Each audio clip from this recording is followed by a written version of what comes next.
가족 여러분 반갑습니다. 평안하셨는지요? 오늘도 예배드리는 온 교우들과 가정과 그 삶의 현장 가운데 예수 그리스도의 은혜와 평화가 더욱 넘쳐나기를 간절히 바라며 축복합니다. 자, 모일 수 없을 때 언제 어디서나 우리가 그리스도인으로 살아가기를 바랍니다. 우리가 예배의 자리 소중히 또 여기면서 또 온 가족이 또 홀로든지 또 함께 온 교우들이 참여할 수 있기를 원합니다. 자, 14주간 나눈 7문장으로 읽는 구약과 신약, 이제 다음 주가 마지막 주차인데요. 혹시 잘 읽지 못하신 분이더라도 다시 한번 읽어주시고 살펴봐 주시면 좋겠습니다. 우리가 성경의 중심 메시지를 잘 이해하면 그 건강한 신앙을 위해서 아주 도움이 됩니다. 수십 년 신앙생활을 했더라도 그 기본적인 성경의 흐름 또 신앙의 뼈대를 우리가 잘 갖추지 겸비하지 못하면 신앙이 성장하는데 아무래도 어려움이 있겠지요. 여러분께서 이러한 책들도 도움을 받아서 성경을 이해하는데 또 깨달아가는데 도움이 되실 수 있기를 간절히 바랍니다. 또 우리 하나님 나라 큐티집 이제 9월달 시작했는데요. 잘 활용하셔서 하나님을 알아가고 성령의 인도하심을 따라서 살아가는 그 습관, 그 삶의 훈련이 더욱 지속되기를 간절히 바랍니다. 자, 이제 오늘 우리에게 주시는 하나님의 말씀을 봉독합니다. 로마서 8장 5절에서 11절의 말씀입니다.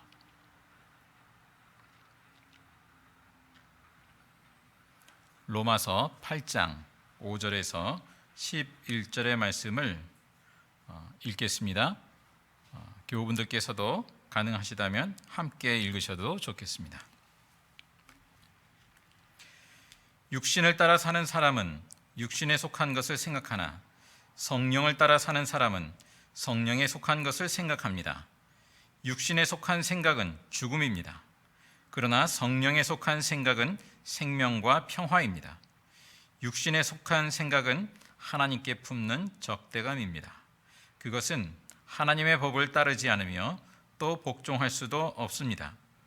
육신에 매인 사람은 하나님을 기쁘게 해드릴 수 없습니다. 그러나 하나님의 영이 여러분 안에 살아계시면 여러분은 육신 안에 있지 않고 성령 안에 있습니다. 누구든지 그리스도의 영이 없으면 그리스도의 사람이 아닙니다. 또한 그리스도께서 여러분 안에 살아계시면 여러분의 몸은 죄 때문에 죽은 것이지만 영은 의 때문에 생명을 얻습니다. 예수를 죽은 사람들 가운데서 살리신 분의 영이 여러분 안에 살아계시면 그리스도를 죽은 사람들 가운데서 살리신 분께서 여러분 안에 계신 자기의 영으로 여러분의 죽을 몸도 살리실 것입니다. 아멘.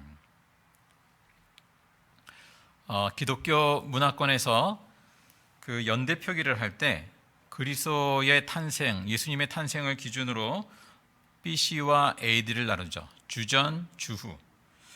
그 BC는 Before Christ, 주전이라는 뜻이죠. 또 AD, 그 안노 도미나이, 우리 주님의 해라는 그 뜻을 가진 라틴어인데요. 이렇게 예수님의 탄생을 기준으로 해서 그 예수님 이후의 그 시기를 이제 AD라 그렇게 일컫고 있습니다. 예수님이 이전과는 다른 새로운 시대를 여셨다. 그러한 의미가 담겨 있습니다. 하나님은 우리가 예수 그리스도 이전에 머물러 있었다면 이제는 예수 그리스도 안에서 새로운 삶, 거듭난 삶, 생명의 삶을 열어 보이시고 초대하셨죠. 자, 신약 성경이 전하는 이 중심 메시지가 바로 이것이라 하겠습니다. 하나님께서 예수 그리스도 이후로 새로운 시대를 우리에게 열어 보이시고 초대하십니다. 자, 그러면 예수 그리스도를 통해 시작된 이 새로운 시대의 그 핵심적인 표징이 무엇일까요?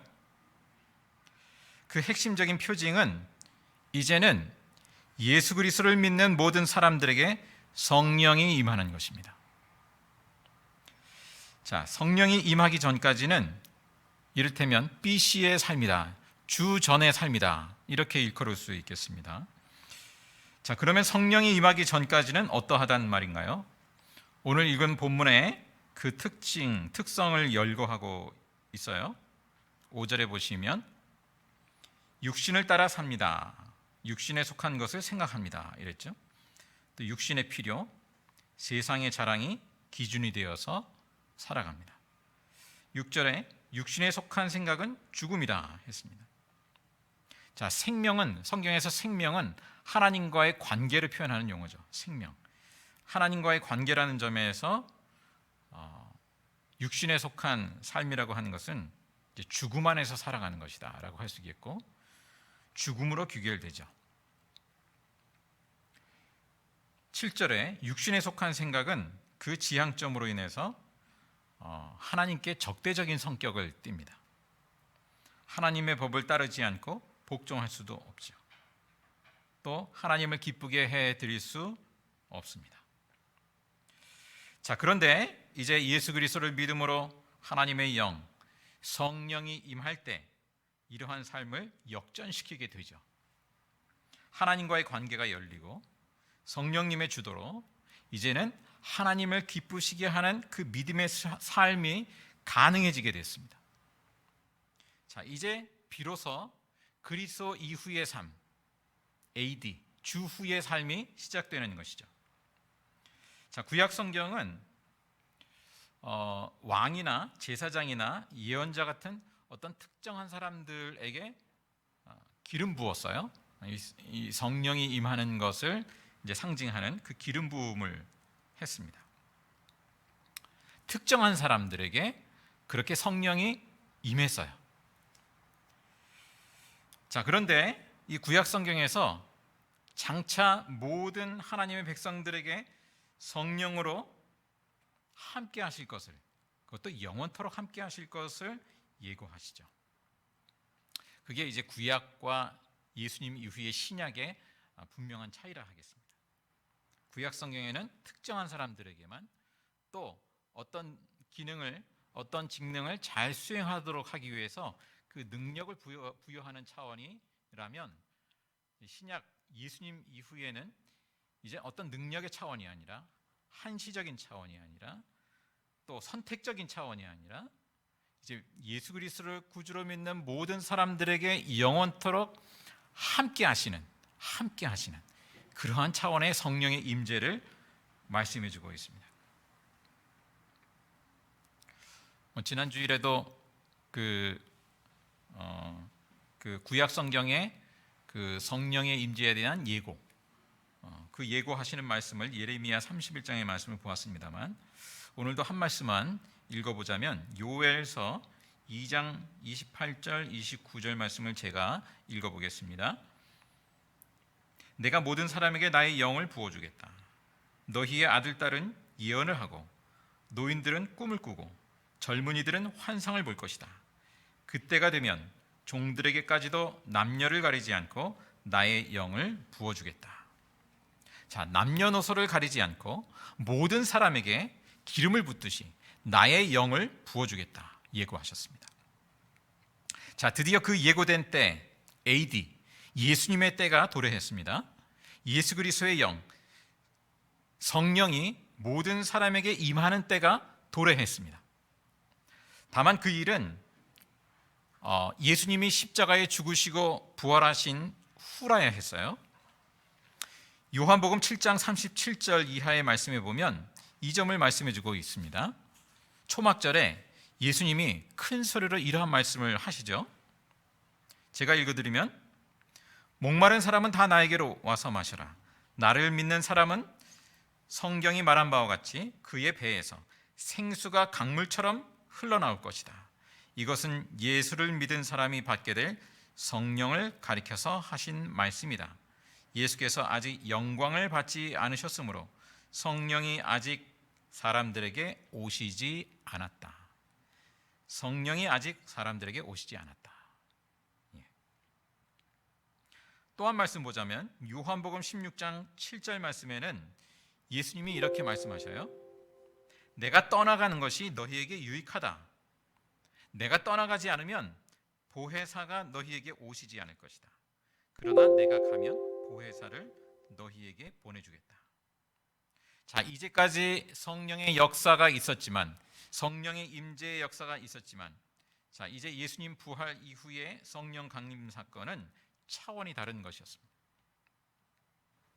이후로 십자가에 죽으시고 부활하신 예수님을 구주로 믿는 모든 사람들에게 성령이 임함으로 각 사람을 하나님께서는 성전 삼으신 것이죠.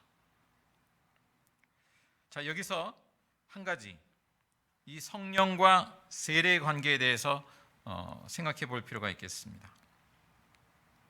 우리가 보통 예수 그리스도를 구주로 믿고 고백하고 세례를 받으면 그러면 성령이 임하는 것인가? 그런 것인가? 사도행전 10장에 보면 베드로가요, 이방인 고넬료의 집에서 그 예수의 복음을 전하게 되죠. 그 말을 들은 모든 사람에게 성령이 내리셨다, 또 방언을 말하였다 했습니다. 이들은 성령을 먼저 받았어요. 그리고 세례를 나중에 받습니다. 자, 이 점을 보면 세례 자체는 성령을 받는 조건이 아님을 알 수 있습니다. 성령을 먼저 그 믿음의 사람들에게 성령이 임하시고 그 사람들이 세례를 받았습니다. 또 한 말씀, 사도행전 19장에 보면 사도 바울이 그 소아시아 지방의 그 에베소에서 12명쯤 되는 제자들을 만났다고 했습니다. 자, 바울이 그들에게 묻습니다. 여러분은 믿을 때에 성령을 받았습니까? 그들 대답이 우리는 성령이 있다는 말을 들어보지도 못했습니다. 자, 사도 바울이 다시 묻습니다. 그러면 여러분은 무슨 세례를 받았습니까? 자, 그들이 요한의 세례를 받았다고 대답을 하죠. 요한의 세례. 그 요한이 베푼 것은 이 회개, 일종의 회개의 세례죠. 회개의 세례. 그들은 회개의 세례만을 알고 성령의 세례는 알지 못하였습니다.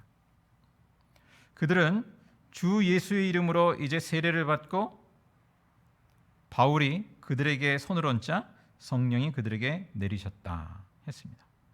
그들은 방언으로 말하고 또 예언을 했다고 기록되어 있습니다. 자, 오순절 성령 강림 사건이 이 에베소에서 재현되었다라고 할 수 있겠습니다. 자, 우리는 어떤 세례를 받았나요? 회개의 세례를 받았나요? 아니면 성령의 세례를 받았나요? 어떤 세례를 받았나요? 자, 그 세례를 다 대부분 그리스도인이면 기독교인이면 받았다고 하는데, 자, 예수를 구주로 믿는다기보다는 뭐 이런 경우들도 있죠. 이 종교에 귀의한다. 그런 차원에서 기독교인이 되는 예식으로 그렇게 참여하는 거죠. 자, 이런 경우는 성령의 임재가 없기에, 성령의 임재가 없을 수 있죠. 여전히 뭡니까? 자기 의지와 능력으로 살아갑니다.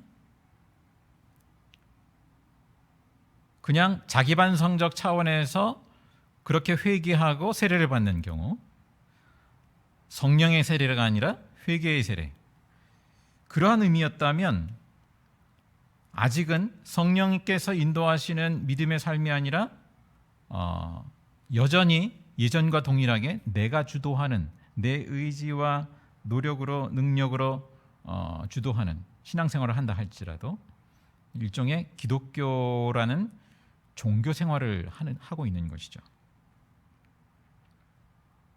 자, 성령이 임할 때 비로소 우리 육신의 메인 그 소망도 바뀌게 됩니다. 주님 가르친 기도처럼 하나님 나라가 임하기를, 뜻이 하늘에서와 같이 땅에서도 이루어지기를 소망하게 되고 거기에 참여하기를 원하게 되고, 성령께서 그런 마음을 주시는 것이죠. 그 전까지는 어떻습니까? 내가 이 땅에서 그 세상에서 소위 말하는 그 기준을 따라서 뭔가 채워지는 삶, 번듯한 삶, 그러한 인간적인 소망을 따라서 기도하게 되고 그렇게 구하게 되죠. 자, 오늘 본문 또 로마서 8장 9절 하반절 말씀에 보면 그리스도인의 정체성에 대해서 이렇게 말씀하고 있죠. 누구든지 그리스도의 영이 없으면 그리스도의 사람이 아닙니다. 단호하게 말씀하고 있습니다. 성령의 임재로 비로소 그리스도인이 됩니다. 성령의 임재로 비로소 주 전에서 주 후의 삶이 시작됩니다. 자, 주님이 인도하시는 길인지 성령님이 인도한다, 예수님이 인도하신다, 같은 의미죠. 사실상 성령은 예수님의 영이기 때문에 그 성령께서 인도하시는 길인지 주님이 기뻐하시는 일인지 또 성령의 인도를 구하면서 따르는 그 삶이 시작되는 것이죠. 자, 예수님의 제자들처럼 하나님 나라 사역에 동참하고자 하는 그 열망이 생기게 됩니다. 성령님께서는 우리로 하여금 성화의 과정을 이루어가게 하십니다. 성령님께서 하시는 일이죠. 오늘 본문 로마서 8장 6절에 보면 성령에 속한 생각은 생명과 평화입니다. 자, 성령님께서는 우리를 생명과 평화의 삶으로 이끌어 가시고 또 우리 내면으로부터 우리의 심령으로부터 그 생명과 평화의 그 마음, 심령이 차오르게 하시고 그것이 드러나게 하시죠. 자, 그리스도인의 성화는 이처럼 어떤 자기 주도의 자아 성장이 아니고요. 성령님이 주도하시는 성장이죠. 자, 성령께서 주도하시는 그 성장의 주 재료가 뭘까요? 대표적으로 하나님의 말씀이죠. 하나님의 말씀. 그 말씀을 듣고 읽고 묵상하고 기도하는 그 시간 필수적입니다.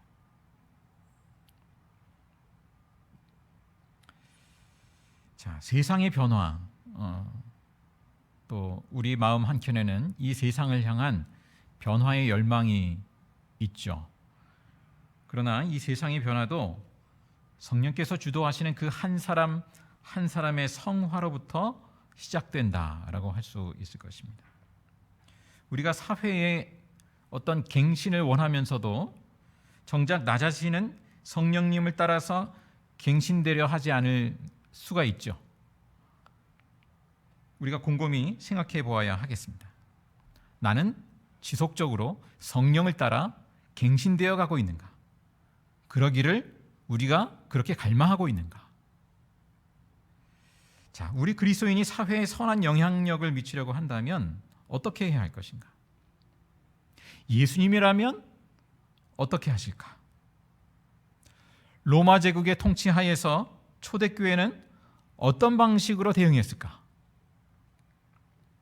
초대교회 그리스도인들은 그 시대의 소수의 사람들이었지만 그들의 영성에서 나온 그 삶의 모습이 사람들에게 영향을 미치지 않았습니까?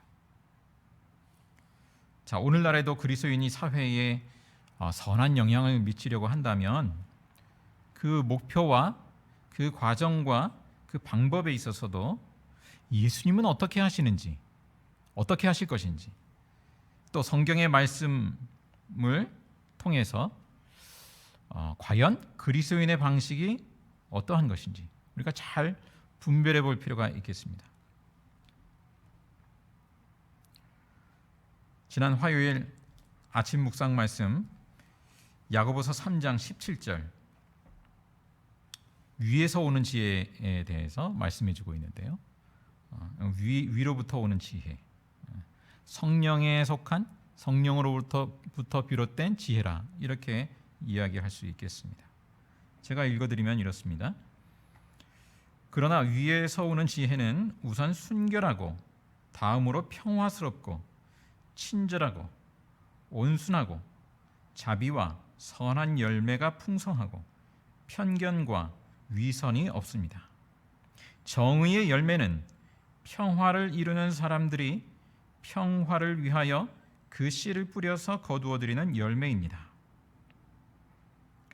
자, 이 말씀은 갈라디아서 5장에 있는 성령의 열매에 대한 말씀과 비슷하다고 보여집니다.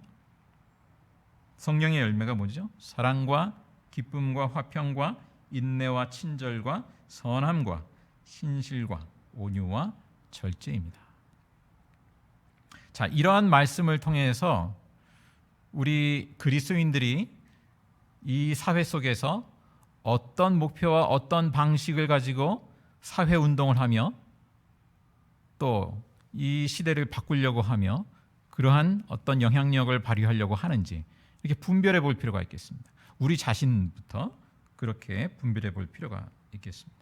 이처럼 성령의 말씀과 지혜로 인도를 받아서 날마다 갱신되어 가는 사람, 하나님은 그 사람을 통해서 성령의 열매, 하나님의 나라의 그 열매를 거두실 것입니다. 성령께서 우리를 예수 그리스도 이후에 그런 하나님 나라의 새 시대의 삶을 우리에게 살아가게 하십니다. 기도하겠습니다. 성령으로 우리와 함께 하시는 주님, 성령으로 우리를 거듭나게 하시고 모든 사람으로 하여금 하나님 나라의 새 시대를 살아가게 하신 그 은혜를 감사드립니다. 그러나 성령의 인도하심에 둔감하고 또 육신의 생각에 이끌리어서 저희가 살아가곤 합니다. 주님, 불쌍히 여겨주시고 성령을 사모하는 믿음을 주시고 성령에 충만하게 하여 주옵소서. 인간적인 의지와 생각을 넘어 성령께서 주시는 능력과 생각으로 살아가게 하여 주옵소서. 성령에 속한 지혜로 세상과 자신을 분별하며 성령의 방법으로 선한 영향력을 미치게 하여 주옵소서. 예수님의 이름으로 기도합니다. 아멘. 이어서 187장 찬양하신 후에 주님 가르치신 기도를 드리겠습니다. 그리고 지난주와 마찬가지로 우리 축도로 쓰이는 그 말씀 구절을 서로를 향해서, 가족을 향해서, 또 홀로 예배드리시는 분들은 또 우리 교우들, 또 함께 안 계시지만 가족들을 떠올리면서 그렇게 축복하고 기도하는 것으로 우리가 마칠 수 있으면 좋겠습니다. 그 주보 맨 끝에 기록이 있습니다. 그 기록을 참조하셔서 서로를 축복하시겠습니다.